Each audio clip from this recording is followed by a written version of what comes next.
Allie, and I'm 13 years old. I'm Owen, and I'm 16 years old.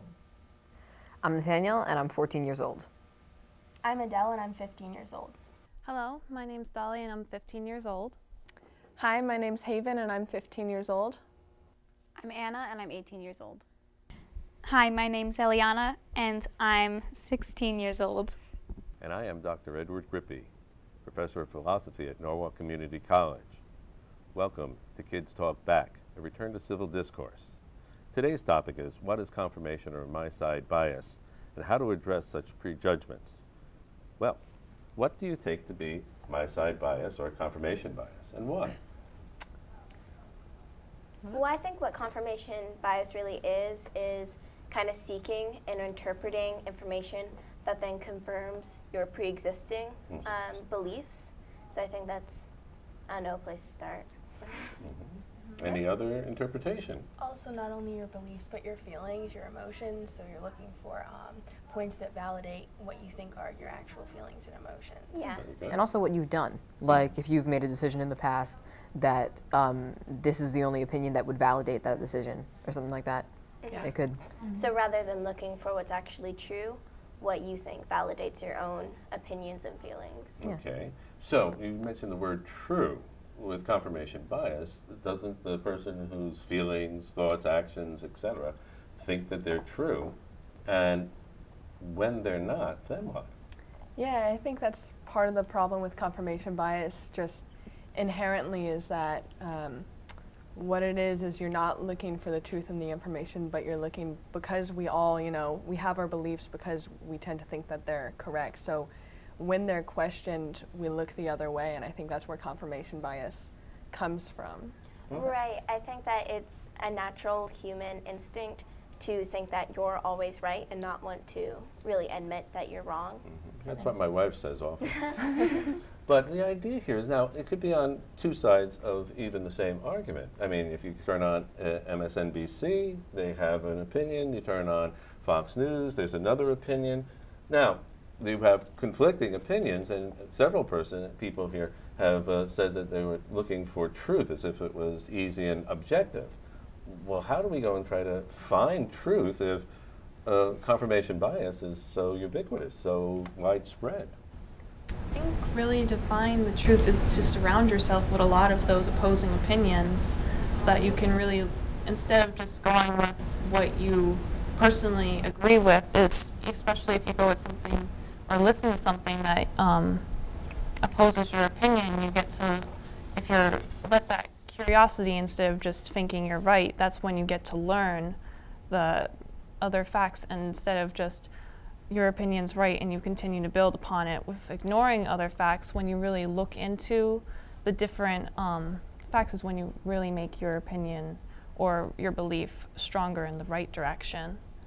Now, of course, if I'm watching Fox News, I see the right direction is to the right, and if I'm watching MSNBC, it's to the left, and I'm not sure what the right action is, right belief is, right value is. It might not be the fact of what's true or what's right, but being able to understand and accept that there are different beliefs out there, and it kind of, I don't know how to explain it, but understand them. Or what I think, confirmation bias, what I see it as is also dealing a lot, like Ella said, in emotion and in how you're feeling. So I think truth, has a stake in it, but I think it's also, like Dolly said, kind of seeing different viewpoints and challenging your own beliefs, maybe not to find the actual truth, but to find the truth in what you believe, if that makes sense. I think confirmation bias is not so much the problem as humility,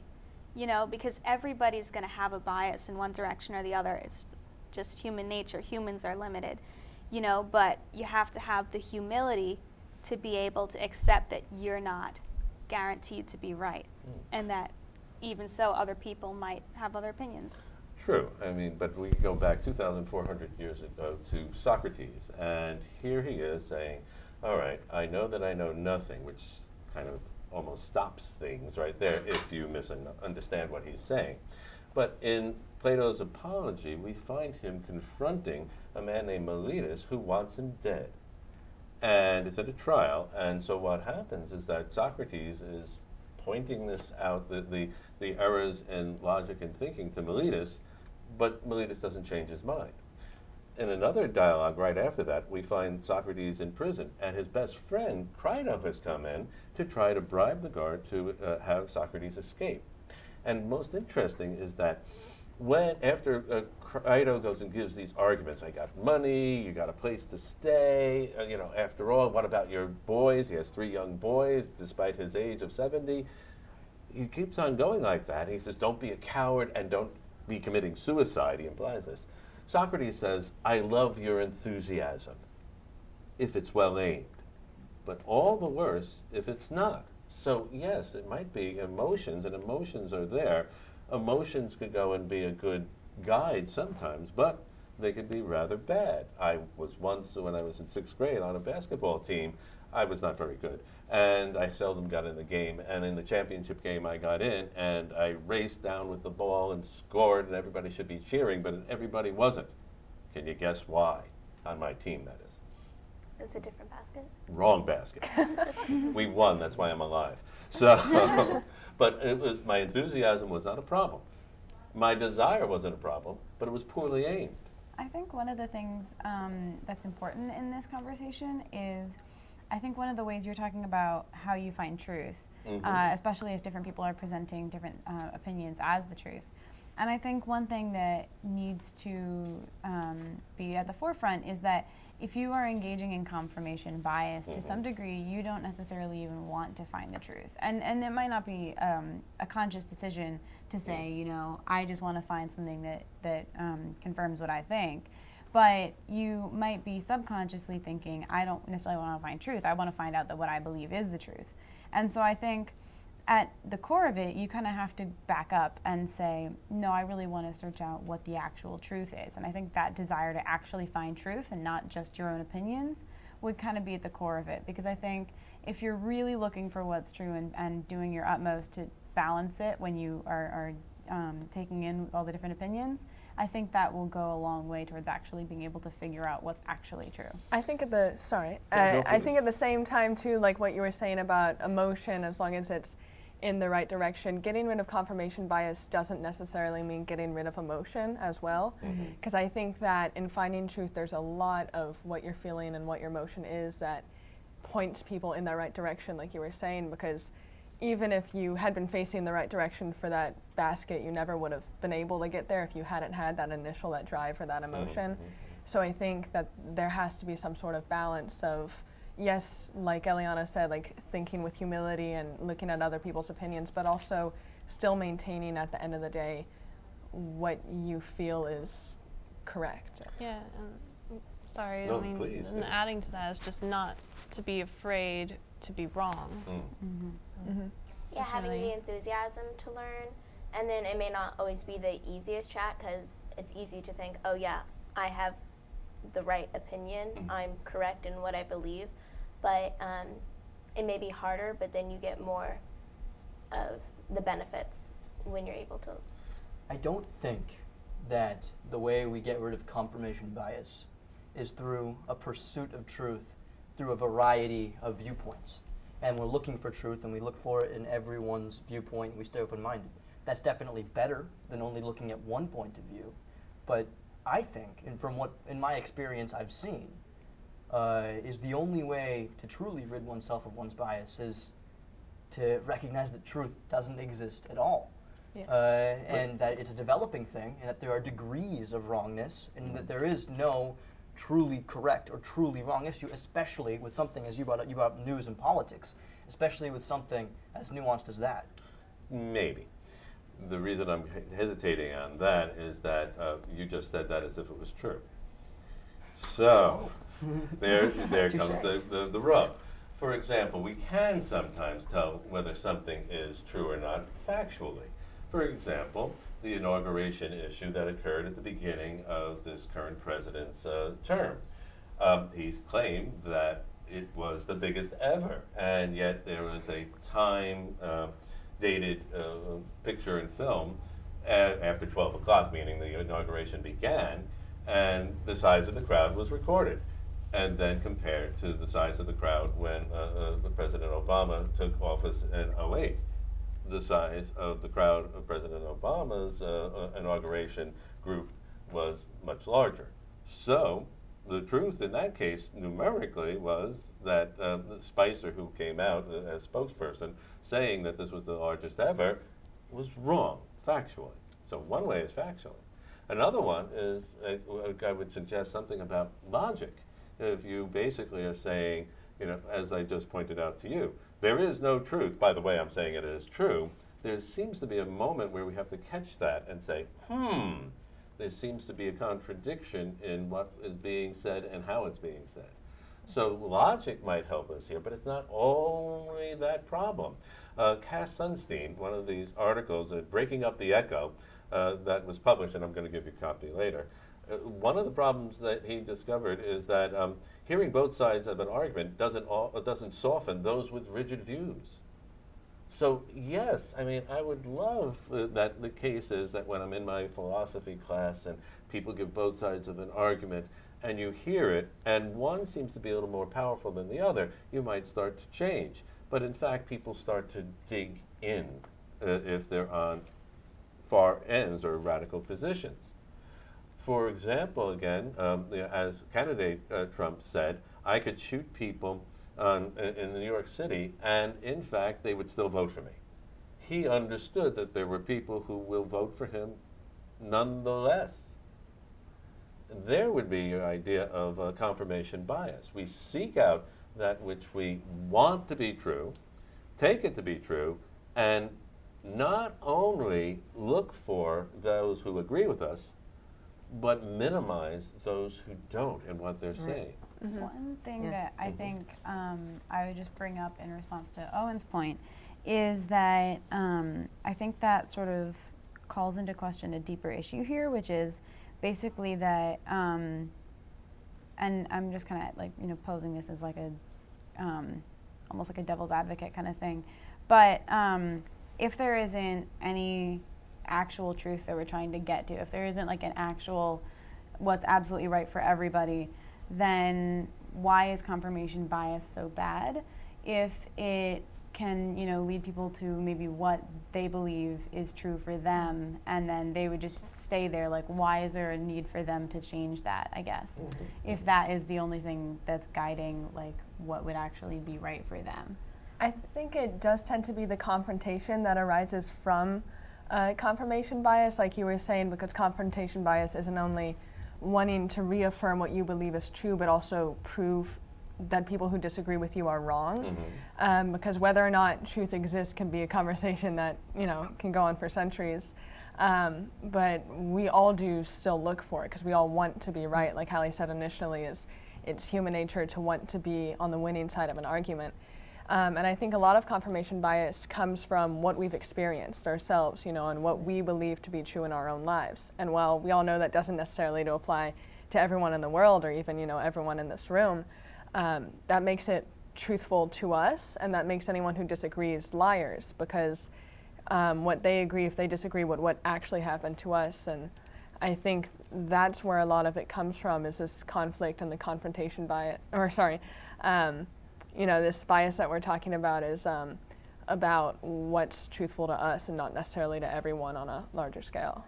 So subjectively, it seems to be true, but we can take that to, say, like the civil rights movement. People who were into Jim Crow laws and segregation felt that this was the right way to go. There were superior and inferior people. Similarly, what's coming out with the Weinstein issue, implied in that, and there are superior people, meaning men, and people to be used, which are women. Now, if all opinions were of equal opinion, or of equal truth rather, then we can't get upset with a racist who would want to go and rob another person who maybe has a different skin color of their ability to choose their own lives and to live it in a relative freedom. Nor do we want to go and say that women should be fully available to men when the men want that, whether the women are going to agree or not. Now, if it is the case that I happen to have a bias, is that a problem? The reason I ask that is, and I'll open it up to thought here, is that everybody has a perspective, as you said, but that doesn't mean all perspectives are of equal value, unless Weinstein was just doing his thing. What do you think? I think that same logic, and I agree to some extent, it must be true. Because there are, as I said, I mean, I think there are degrees of wrongness. I think that there are very wrong opinions and very right opinions, and things fall in between. But at the same time, can't we say what you just said? 100 years from now, looking back at ourselves, we could say, oh, there were people there that ate meat, and they thought, oh, well, we ate meat, and so if we think there's no truth, how can we say that those people back then were wrong? And they could take that as a granted that we're wrong. And I think that everything, every political belief someone holds, is going to have to be, and I think, Haven, you touched on this, a product of their society, a product of what they learn. And does that mean I don't know, does that mean we can be critical of people who have opinions that are now abhorrent, but at the time were the only thing they ever heard? I think oh, sorry, you can go. I think that people, I think there is right and wrong, and I think like factually there can be a right and wrong, but I think humans are inherently bad at finding that, because humans are emotional thinkers, and humans think, as Aliana touched upon, think based on our experiences that we've had, and to really decide the truth, we would have to have a non-biased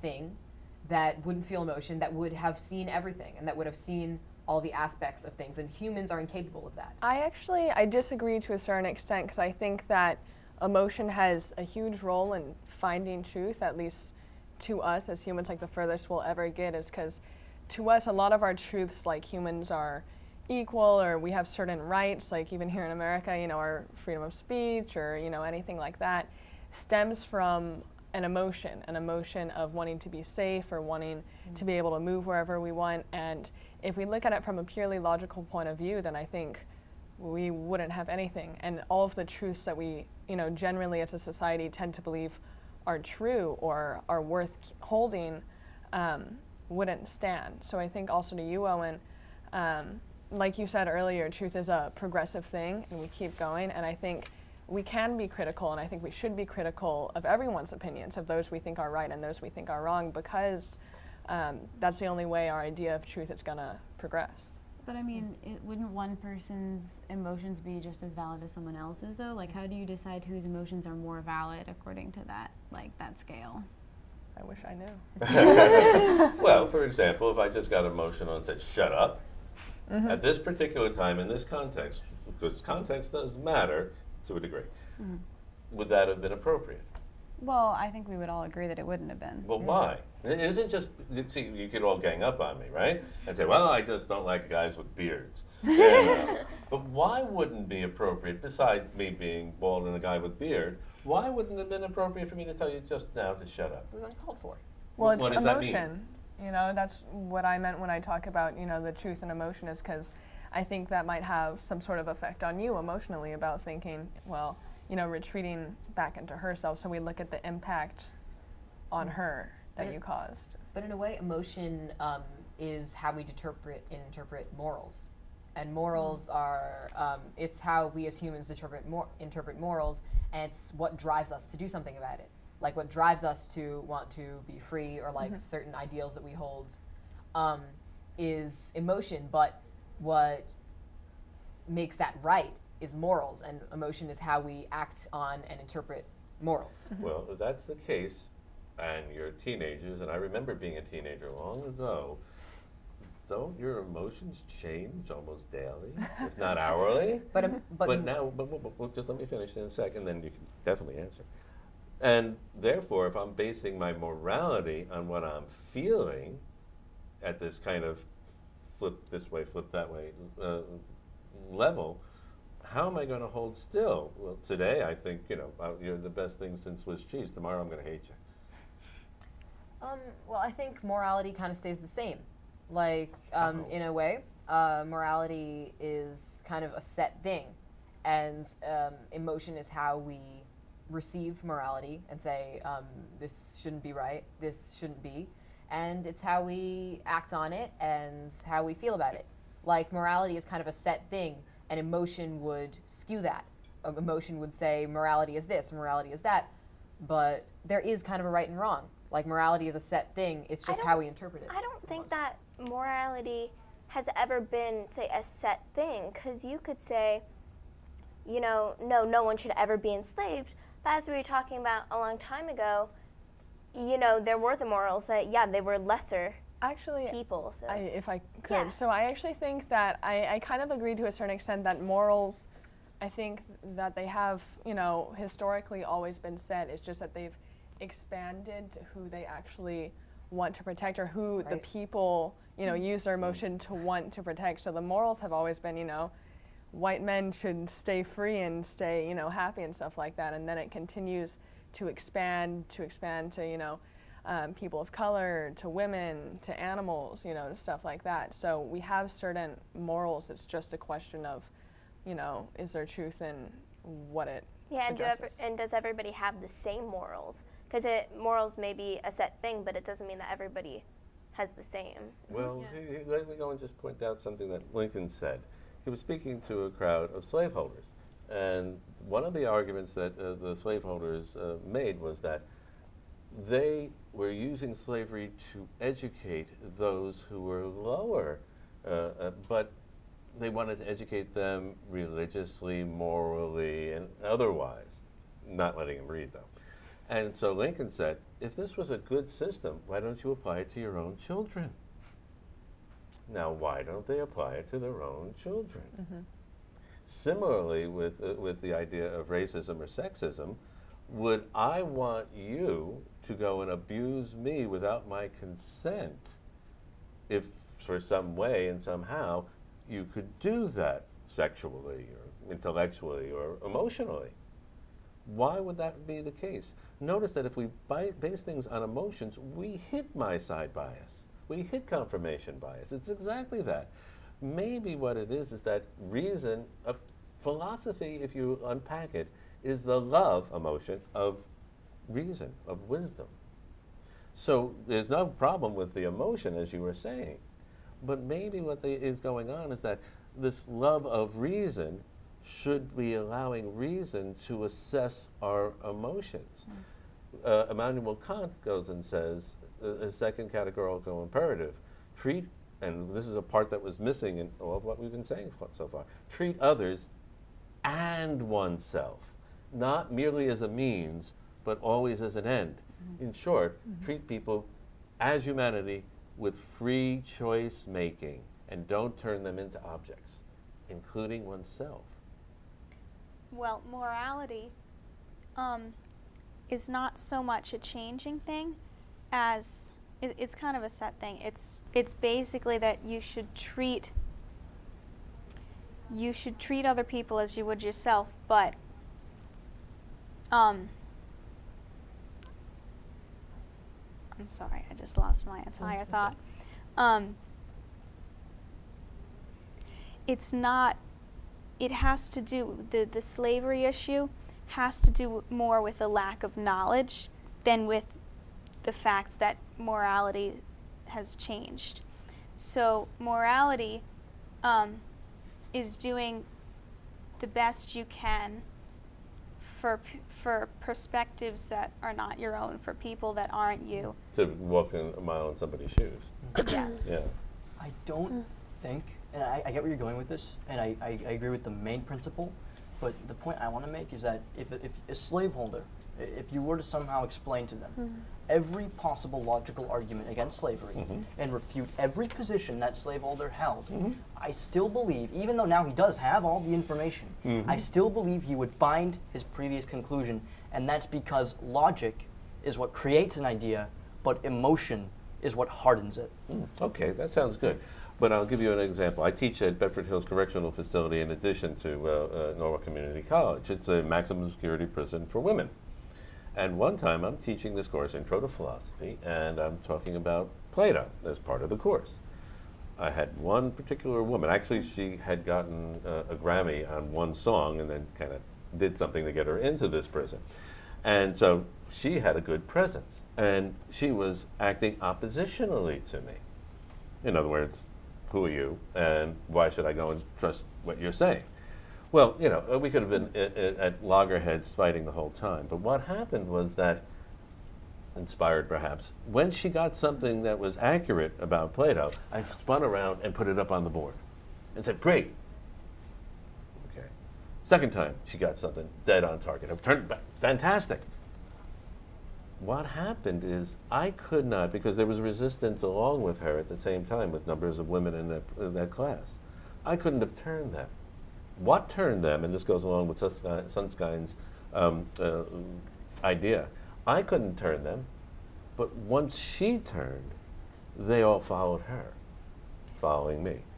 Well, because I think that the confirmation bias, in a way, it could be a survival mechanism, you know, designed to aid in split-second decisions or to calculate what's safe and what isn't. So if we now have the luxury of pondering all of these deep questions, but if you were in a life or death situation, you wouldn't want to have all of these opposing thoughts in your head. You'd want to be able to get out of there or make some sort of decision quick. And once the inmates saw one of their own,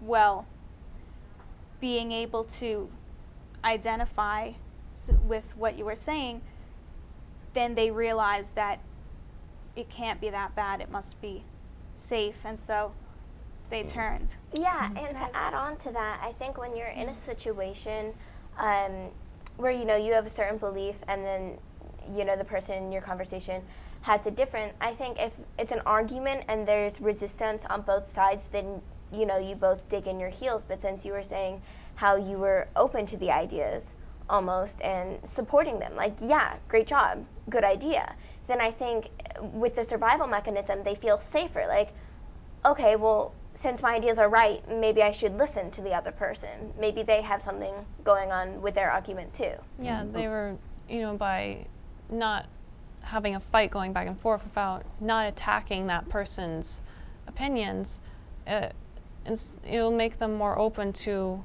accept others' opinions. So instead of always having, like, you know, the confirmation bias come up mostly when you're saying when there is confrontation, but being able to at least, you know, be open to both and learn from both, it really is what can evolve that into being like a better understanding.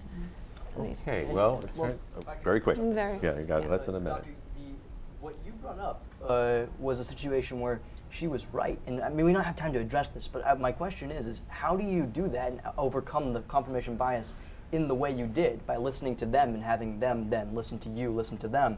How do you do that when they're so categorically wrong in the position of, say, a slaveholder? How can you use that same tactic? I think Lincoln did that. He said, here. Now, you're going to follow it or not? Well, maybe not. You can't go and force a person to go and you know, change their mind just as much as you can't force a horse to go and drink, even though you bring it to the trough. But you can go and offer it as much. And one last thing. The key is not to go and say the other person is right, because you said something about humility a long time ago, and here comes the thing. Confirmation bias is something that has to be addressed first from within, rather than always looking outwards. Otherwise, we go and have that. But thank you all. This was very interesting, and I really appreciate it. Thank you. Thank you.